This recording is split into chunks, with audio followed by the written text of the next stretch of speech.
Assalamualikum everyone. Welcome back to my channel Shanti cooking recipe.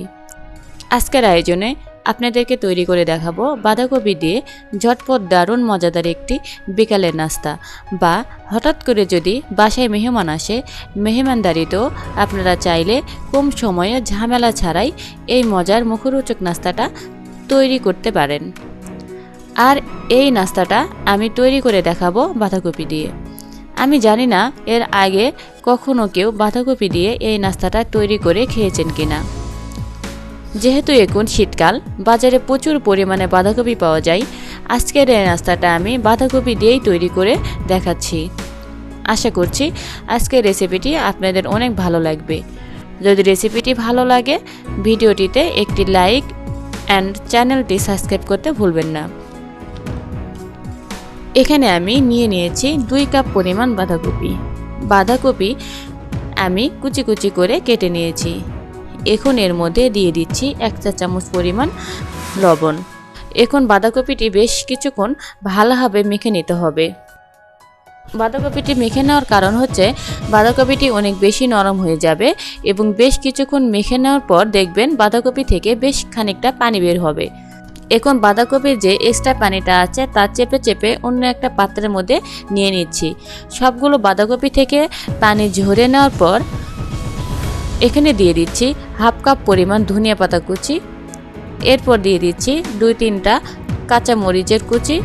ঝালটা আপনারা আপনাদের স্বাদ অনুযায়ী দিয়ে দিবেন।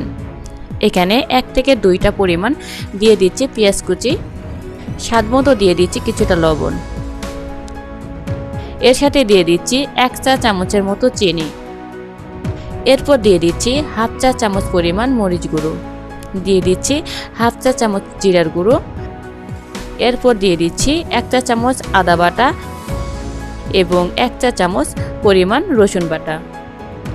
এরপর দিয়ে দিচ্ছি 1 চা চামচ পরিমাণ টমেটো সস। এখন দিয়ে দিচ্ছি 2 টেবিল চা চামচ পরিমাণ চালের গুঁড়ো এবং 2 টেবিল চা চামচ পরিমাণ ময়দা।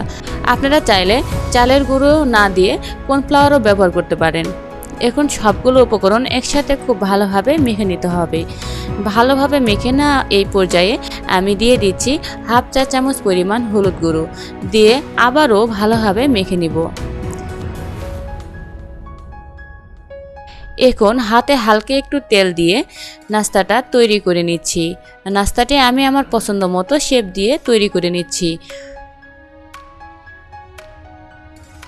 এখন চুলার উপরে একটা পাইপ্যান বসিয়ে কিছুটা তেল গরম করে নিয়েছি।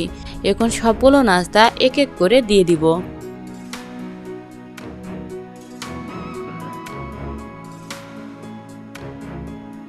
তবে মনে রাখবেন এটি বেশি আঁচে ভাজা যাবে না। চুলার আঁচটা মিডিয়াম লো রেখে ভাজতে হবে। একটা সাইড হয়ে গেলে নাস্তাটা উল্টিয়ে নিব।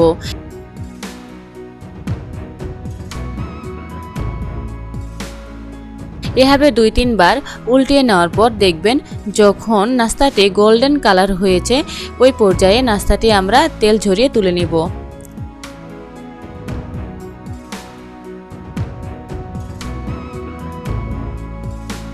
ঠিক এইভাবে আমি নাস্তাগুলোকে ভেজে নিব। আমার সবগুলো নাস্তা ভেজে নেওয়া হয়ে গেছে। এই নাস্তাগুলো আপনি বিকালে চায়ের সাথে খেতে অথবা আপনারা চাইলে ভাতের সাথেও পরিবেশন করতে পারেন। আমি একটা নাস্তা ভেঙে দেখাচ্ছি। আপনারা দেখেই বুঝতে পারছেন নাস্তাটি কতটা সুন্দর ও মুচমুচে হয়েছে। আশা করছি রেসিপিটি আপনাদের ভালো লেগেছে। আপনারাও বাসায় ট্রাই করতে ভুলবেন না। রেসিপিটি আপনাদের কেমন লেগেছে কমেন্ট বক্সে জানিয়ে দিন আর চ্যানেলটি সাবস্ক্রাইব করে পাশেই থাকবেন। সবাই ভালো থাকবেন। আল্লাহ হাফেজ।